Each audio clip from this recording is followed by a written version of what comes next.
mucho gusto ahora saludar a tres grandes amigos, dos grandes periodistas, un gran abogado. Y para darle la bienvenida al maestro, pues José Reveles, quien ha estado convaleciente, y nos da mucho gusto poder volver a verlo aquí en Sin Censura, enfrente de nuestros micrófonos. Quiero saludarlo primero a usted, maestro, y desearle siempre lo mejor de lo mejor. Estamos muy agradecidos de que esté usted de vuelta. Y pues bienvenido aquí a Sin Censura, maestro José Reveles. Muchísimas gracias, Toño, con placer aquí de estar acompañado con los compañeros Paco Cruz y con el licenciado César Gutiérrez Priego. También, efectivamente, el maestro José Reveles está con nosotros, el periodista y escritor Paco Cruz. Francisco Cruz, ¿cómo estás, Paco? Bienvenido. Toño, ¿cómo estás? Un abrazote para Pepe, me da mucho gusto y sé que al licenciado César Gutiérrez Priego, que está por ahí, también le dejo un abrazo, pero sé que también le da mucho gusto. Se te extrañó, Pepe, así que Toño, ya estamos aquí, tú dirás lo que hacemos. Hay notas muy interesantes. Déjeme saludar también al abogado, especialista en Derecho Penal, Derecho Militar y Seguridad Nacional, y probablemente un gran ministro de la Suprema Corte de Justicia de la Nación, al queridísimo César Gutiérrez Priego. ¿Cómo estás, César? Bienvenido. Muy bien, Toño, Paco, en especial a Pepe. Estuve preguntando cómo seguía, me dijeron que ya sabía muy bien, incluso lo veo muy bien en el semblante. Yo creo que ya está preparando para el dominó y esa noche de bohemia que nos vamos a echar. Desde hace tiempo ya la tenemos programada y me da mucho gusto que podamos estar juntos. Pues, ¿qué les parece que comenzamos con un tema que va un poco ligado a la reforma judicial, una extensión que se ha prometido por ahí? Ya que estábamos aquí con César, hoy publica César Gutiérrez Priego una columna en La Silla Rota que pues se basa en esta cuestión. Reformar policías y fiscalías para que sirva la reforma judicial. ¿Qué es lo que se pretende con las reformas a fiscalías e instituciones policíacas? La realidad es que se busca acabar con la corrupción, revictimización de ciudadanos y los pocos resultados en cuanto a las investigaciones. ¿Por qué no comenzamos contigo, querido César? Háblanos un poco de tu columna, de la cuestión que haces, este planteamiento, este proyecto que haces.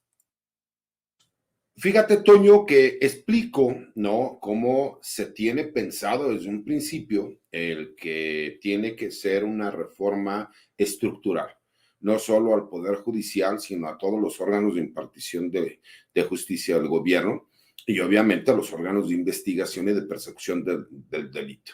Pero se sabía, ¿no?, que donde existiría mayor oposición será en el Poder Judicial Federal. Es un poder independiente, pero que, como todos lo sabemos, pues tiene que ver también con que, de acuerdo a las elecciones y las propuestas que se hicieron, era necesario un cambio. Entonces, de la mano de cómo se va a ir llevando la reforma y que recordemos que se estará cristalizando a mediados del año 2025, iniciará la reforma a las fiscalías, a la Defensoría Pública, a las policías. ¿Por qué explico, no? Y voy haciendo un desarrollo del tema para que se pueda entender por qué se inició con el Poder Judicial y no se dejó de lado lo que vienen a hacer las fiscalías. Tú sabes, y obviamente tiene que ver mucho con las cuestiones políticas, el tratar de politizar temas, ¿no?, como la seguridad pública, la impartición de justicia, cuando la realidad es, ahorita que está de moda la Guardia Nacional y que hablan de la militarización de la seguridad pública, pues yo en varias entrevistas y debates que he tenido les he dicho, ok, ¿cuántas secretarías de seguridad pública existen en la República Mexicana? Pues por lo menos existen 33, que son 32 estados de la República y una federal, y todas son de corte civil y todas son con policías civiles. Si bien es cierto, la Guardia Nacional pertenecerá, y ahora sí ya llegó el momento de definiciones, será una Fuerza Armada, en donde la veremos ya como una comandancia general dentro de la estructura de la Secretaría de la Defensa Nacional, y para entender por qué se diferencia del Ejército, de la Fuerza Aérea y de la Armada de México, pues se tendría que entender la reforma que hubo para reestructurar toda la Secretaría de la Defensa Nacional en el año 2022.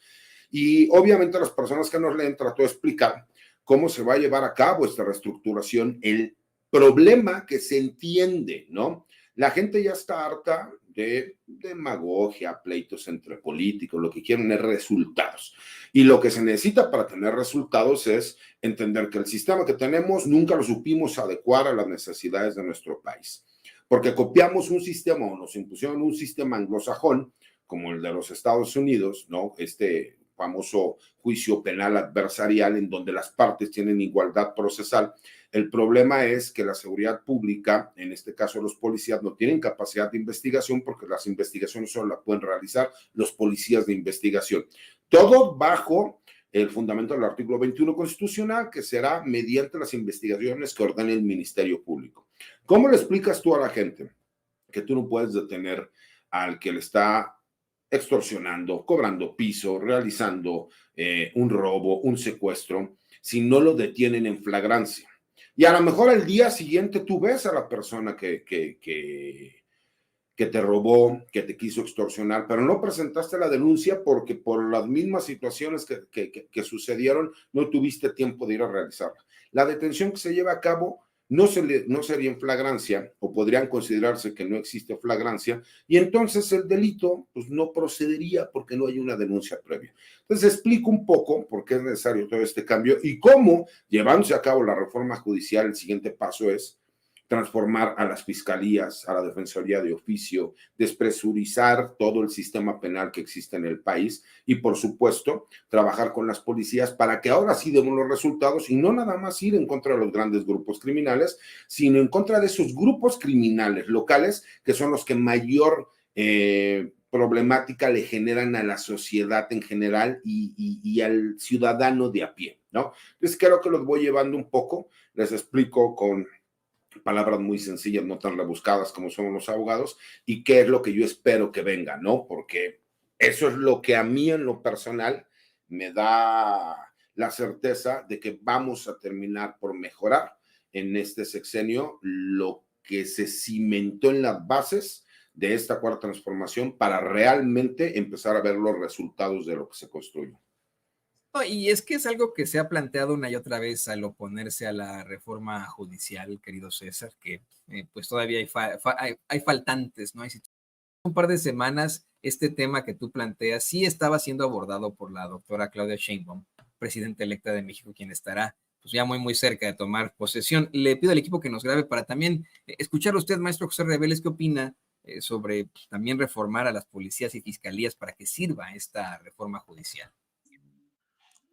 Me parece que es muy interesante el artículo del licenciado César Gutiérrez Priego, sobre todo porque analiza muchos ángulos de esta reforma que no va sola, sino que no puede ir sola, tiene que ir acompañada de una sacudida a las fiscalías, a los agentes del Ministerio Público. Hemos experimentado durante años, a pesar de las reformas del 2011 que le daban prioridad y el enfoque principal de los juzgadores hacia los derechos humanos, resulta que no se ha quitado la costumbre de hacer una especie de copia y pega de lo que deciden los ministerios públicos y los agentes que los auxilian, los agentes de investigación. Lo que hacen los jueces es copiar y traducir lo que ellos les dan como fiscalía, y de tal manera que no hay un trabajo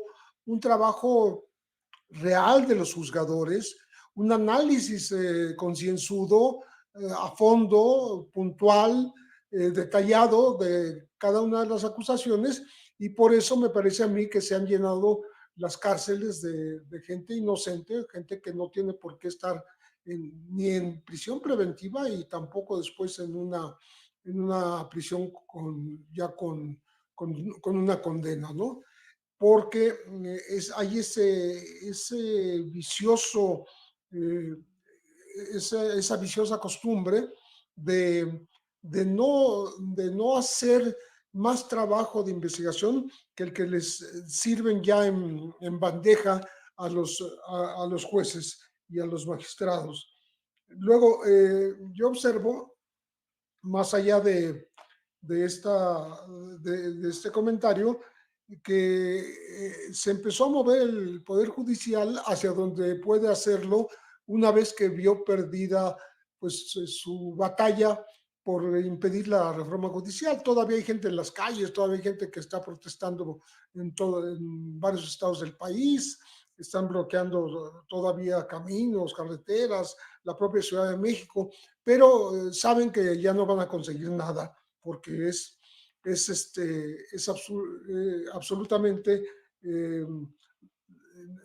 una decisión tomada que no puede ser retroactiva, ¿no? Por un lado. Y por otro lado, se movilizaron en lo que sí se pueden movilizar, que es en sus jubilaciones. Ya se adelantaron a poner un límite menor a los años de servicio para el retiro voluntario.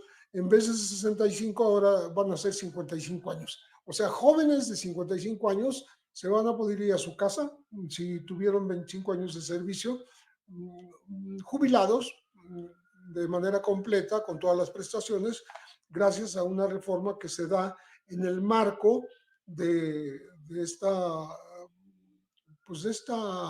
derrota que sufrió el Poder Judicial. Están tomando un poquito de lo perdido, lo que aparezca, ¿no? Se están sirviendo con la cuchara para las jubilaciones. Creo yo que la reforma judicial que tendrá que hacerse con pausa, con discusión, con profundidad en el próximo año, que se desarrollen estas decisiones que ya fueron tomadas, le dará a la próxima presidenta de la República, que es otro poder, pero le va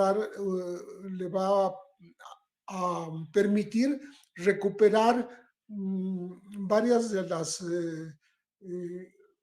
pues no batallas, pero varias de las cuestiones que sí perdió el Ejecutivo en función justamente de que el Poder Judicial era intocable y que tomaba decisiones que afectaban justamente la marcha del Poder Ejecutivo y que daban la sensación de una impunidad para los poderosos y un recargo de los castigos en contra de quienes no tienen dinero. Eso va a ir cambiando la percepción, incluso de la gente que no quería la reforma judicial, pero que va a tener que trabajar con estas nuevas reglas, y esas nuevas reglas van a permitir que la justicia sea más bien más que un deseo, una realidad diferente a la que hemos vivido en los últimos años. Entonces, creo que la presidenta Sheinbaum va a gozar de una forma de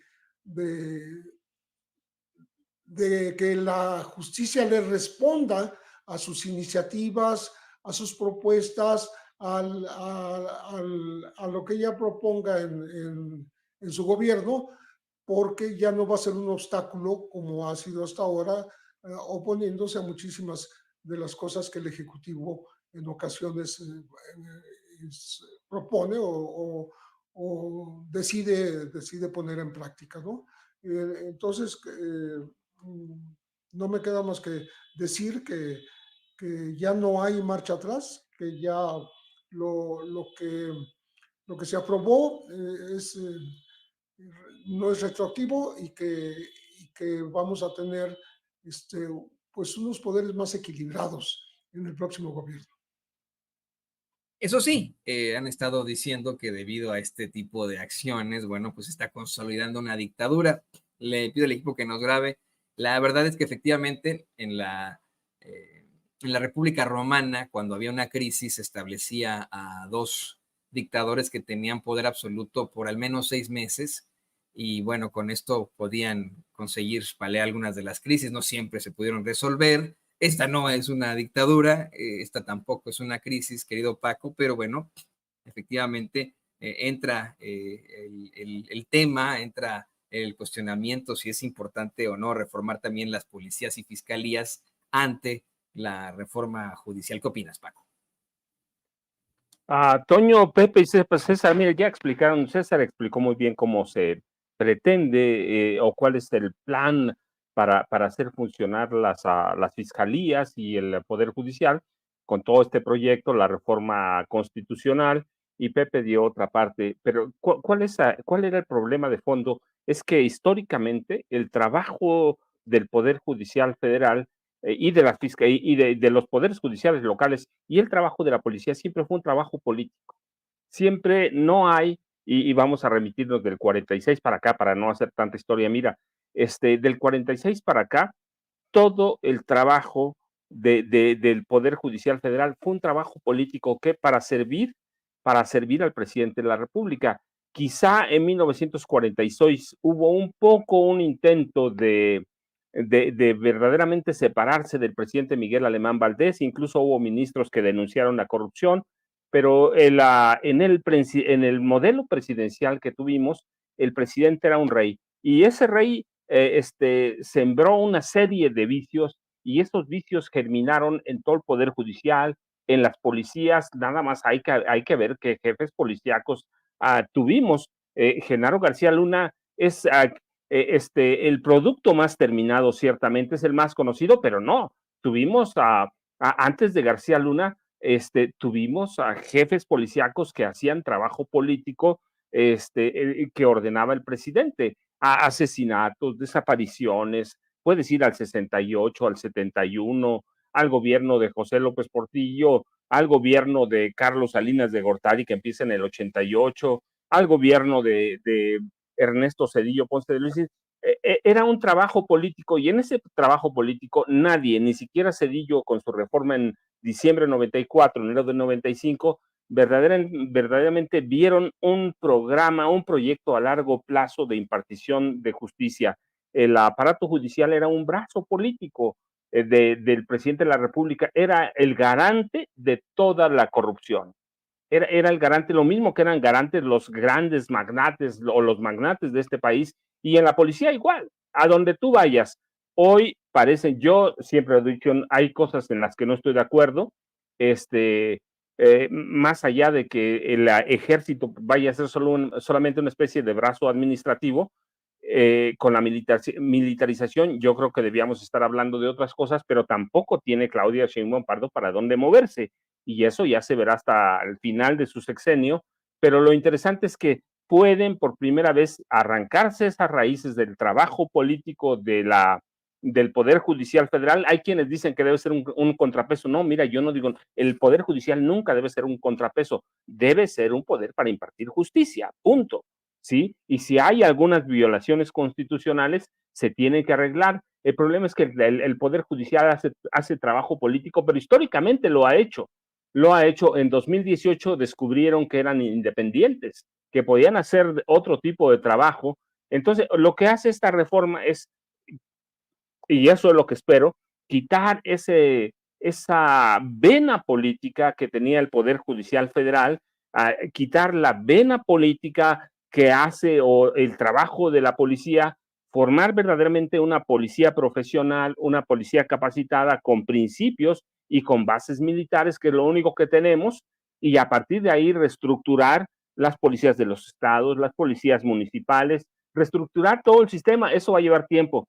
Desde el principio del gobierno del presidente López Obrador sabíamos que eso iba a llevar tiempo, sabíamos que sacar al Poder Judicial de donde está, porque todavía no se ponen en marcha los cambios, era complicadísimo. Sacar a las policías de ese trabajo que hacían era complicadísimo. Hoy tenemos una base, y yo quiero pensar que la reforma al Poder Judicial de la Federación y la eventual puesta en marcha de una reforma a las fiscalías coadyuven verdaderamente a sembrar o a poner los cimientos de una policía y una justicia que trabajen en conjunto, no que obedezca una a otra, cada una tiene su trabajo, pero que sí haya algunos manuales de ciertas cosas que se tienen que hacer. Hoy tú vas a un Poder Judicial de un estado, hace una cosa, otro hace otra, el Poder Judicial Federal hace otra, y las policías son iguales. Sí, vivíamos en un desastre, de tal forma que nos heredaron una violencia estructural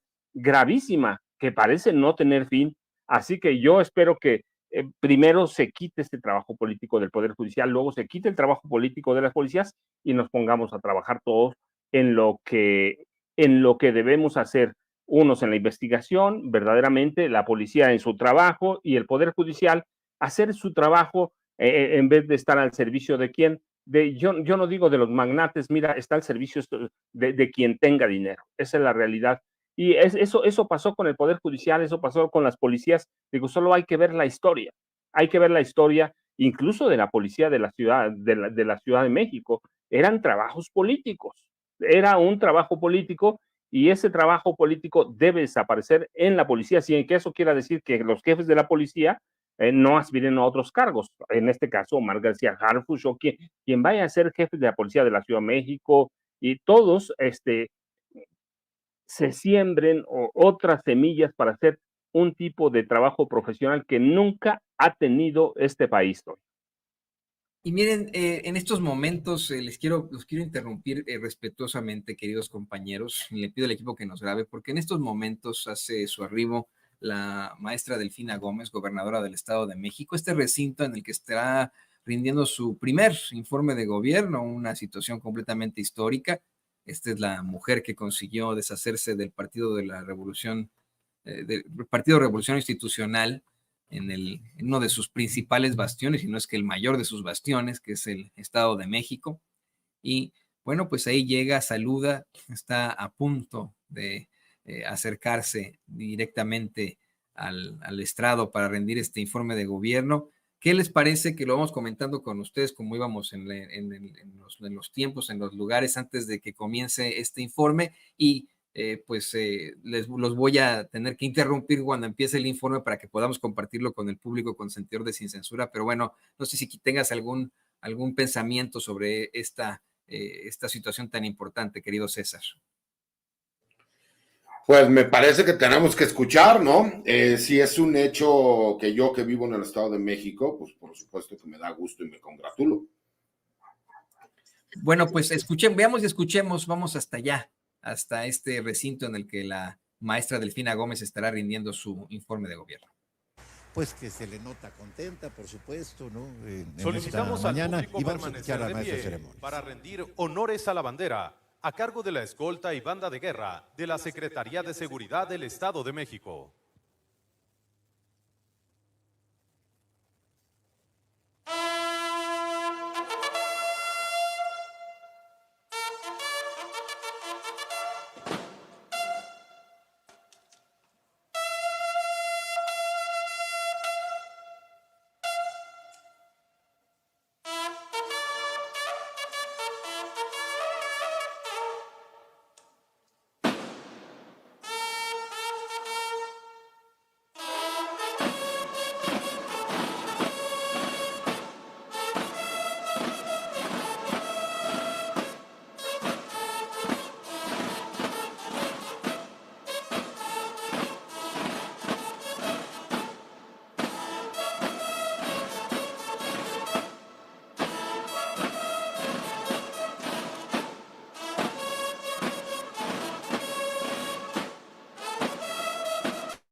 Permanecemos de pie para entonar con respeto el himno nacional mexicano a cargo de la Orquesta Sinfónica del Estado de México, bajo la dirección del maestro Rodrigo Macías.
Invitamos a las y los presentes a tomar sus asientos. Muy buenas tardes. Sean bienvenidos al primer informe de la gobernadora Delfina Gómez Álvarez. El poder de servir, servir para transformar, transformar para mejorar. Agradecemos la presencia de quienes hoy se dan cita a este acto democrático de transparencia y rendición de cuentas. Nos acompañan la licenciada Rosa Isela Rodríguez, secretaria de Seguridad y Protección Ciudadana del Gobierno de México, en representación del presidente de México, Andrés Manuel López Obrador. El diputado Maurilio Hernández González, presidente de la mesa directiva del primer periodo ordinario de sesiones de la 62ª legislatura del Estado de México. Magistrado Ricardo Sodi Cuellar, presidente del Tribunal Superior de Justicia y del Consejo de la Judicatura del Estado de México. El diputado José Francisco Vázquez Rodríguez, presidente de la Junta de Coordinación Política de la 62ª legislatura del Estado de México. Gobernadoras y gobernadores de los diferentes estados. Las y los integrantes del gabinete entrante y saliente del Gobierno de México. General de División Diplomado de Estado Mayor, Ernesto José Zapata Pérez, comandante de la Primera Región Militar. General de Brigada Diplomado de Estado Mayor, José Martín Luna de la Luz, comandante de la 22ª Zona Militar. General de Brigada Diplomado de Estado Mayor, Miguel Ángel Rodríguez Gutiérrez, comandante de la 37ª Zona Militar. General Brigadier Diplomado de Estado Mayor, Félix González Lara, coordinador estatal de la Guardia Nacional en el Estado de México. Exgobernadores del Estado de México. Representantes de los partidos políticos.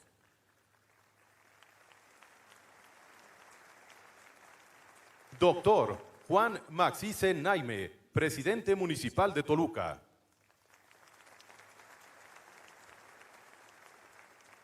Integrantes del Gabinete Legal y Ampliado del Estado de México.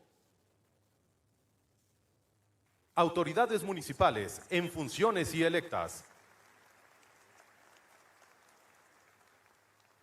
Diputadas y diputados del Estado de México.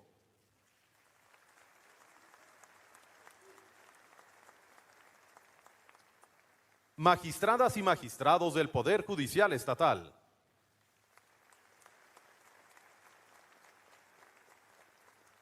Legisladoras y legisladores federales.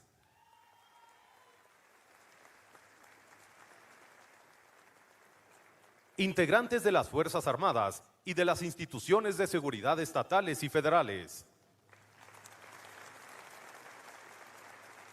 Representantes sindicales de organizaciones sociales, campesinas y de los pueblos originarios del Estado de México.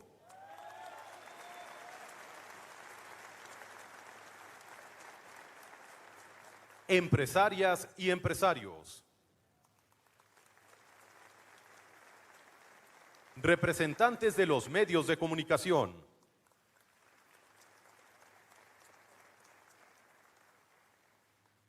Y por supuesto, damos un especial saludo a las y los mexiquenses de los diversos municipios que hoy se encuentran con nosotros.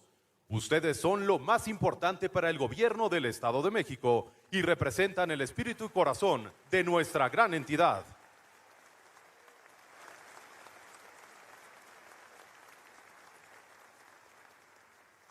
Les invitamos a ver el siguiente video con la interpretación en vivo del tema musical El Poder de Servir.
Mire, no sé si podemos utilizar los derechos de esta música, que está muy bonita esta canción, pero efectivamente, bueno, vamos a estar compartiendo con usted el primer informe de gobierno de la maestra Delfina Gómez, el cual pues estará teniendo lugar en cualquier momento ya.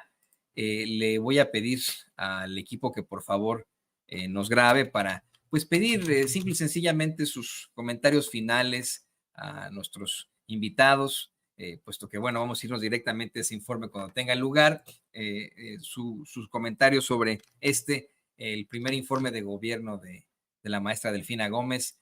Maestro José Reveles, lo escuchamos. Bueno, obviamente es el primer informe de una gobernadora que logró sacar del poder después de muchas décadas, de casi un siglo, de poderío de lo que fue el Partido Revolucionario Institucional y sus antecedentes históricos, ¿no? Se veía todavía a últimas momentos que la contienda podría haber sido bastante complicada, pero justamente hubo un trabajo muy importante de conseguir votos, de trabajo electoral muy relevante por parte del equipo de la maestra Delfina Gómez, de tal manera que ya no hubo dudas de su triunfo, no hubo jamás una impugnación. Por el contrario, la única contrincante que estaba pues a la altura de poder mostrar alguna competencia, reconoció el triunfo inmediatamente, ¿no? Entonces, creo que se consideró en su momento, y así fue, como una especie de prolegómeno, un adelanto de lo que podría ser la elección presidencial. De hecho, a mí me tocó estar en una plática en Toluca unos 3 meses antes y decíamos eso, que iba a ser como un laboratorio, un ensayo de lo que sería la elección presidencial, y de ese triunfo en el Estado de México, de alguna manera dependía mucho el triunfo a nivel federal del partido Morena. Entonces creo que es muy importante que en este aniversario se esté atento y sobre todo ver cuánto se avanzó, cuánto se cambiaron las cosas, ¿no? Porque no basta con cambiar de color, sino hay que cambiar las políticas y hay que darle a la ciudadanía pues lo que pide, lo que requiere, lo que demanda, y creo que los mexiquenses justamente están celebrando que están siendo considerados eh, para la toma de decisiones de un gobierno que, como ya se dijo aquí, fue el bastión del PRI durante muchas décadas, durante todas las décadas después de la revolución. Entonces, pues muchas felicidades allá y vamos a ver qué es lo que nos depara este informe, a ver qué avances y qué nuevas perspectivas ofrece para la ciudadanía del Estado de México. Yo quiero recordar al público consentidor que próximamente el maestro José Reveles estará presentando su nuevo libro y que será Francisco Cruz quien dirija esta presentación. El libro Necropolítica y Narcogobierno, para que no se lo vaya a perder usted, este libro vamos a estar nosotros también presentes en esta presentación. Y maestro José Reveles, yo le agradezco por haber estado aquí con nosotros en Sin Censura. Con muchísimo gusto. Les envío un abrazo a todos los... pues a toda la audiencia y sobre todo a los compañeros de mesa, a Paco Cruz, muchas gracias y por estar pendientes pues de esta salud, ¿no? Que fue un poco delicada la operación que tuve, pero no pasó a mayores. A Toño, muchas gracias por supuesto y al licenciado César Gutiérrez Pliego, un gran abrazo. Ánimo y mucha fuerza, aquí estamos con usted, maestro, siempre, siempre, nos da mucho gusto que haya salido muy bien de esta operación. Le pido al equipo que nos grabe para también escucharte a ti, Paco, pues tú eres un especialista en el Estado de México, vives ahí, tú fuiste uno de las voces más escuchadas en cuanto a precisamente la elección del año pasado en el Estado de México. ¿Qué nos puedes decir ante el primer informe de gobierno de la maestra Delfina Gómez? Ya para concluir, ya pues muy cerca antes de escucharlo, Paco. Toño, mira, también un abrazote para Pepe. El 20 de octubre a las 4:30 de la tarde va a ser la presentación del libro de Pepe en la FIL del Zócalo. Así que nada más para precisarlo, y me da mucho gusto que Pepe está bien. Mira, el Estado de México siempre va a ser un estado complejo, 17 millones de habitantes, gobernado históricamente por el PRI y a partir de 1942, por eso que se llama Grupo Atlacomulco, que allí estaban sentados, mira una de las primeras imágenes, pero la verdad es que la sola derrota del Grupo Atlacomulco abre una gran ventana para los mexiquenses, para el desarrollo. Hay que esperar a ver qué dice la maestra. En un año tampoco podemos, va a cambiar todo lo que se dice, pero mira, ya llegó Toño, yo ya sabes, un abrazote para ti, un abrazote para Pepe, @ Paco Cruz Jiménez en X, Twitter, antes, Francisco Cruz Jiménez en Facebook, Toño, y nos vemos mañana temprano. Ahí está el escritor y periodista Francisco Paco Cruz. Vamos con cámaras y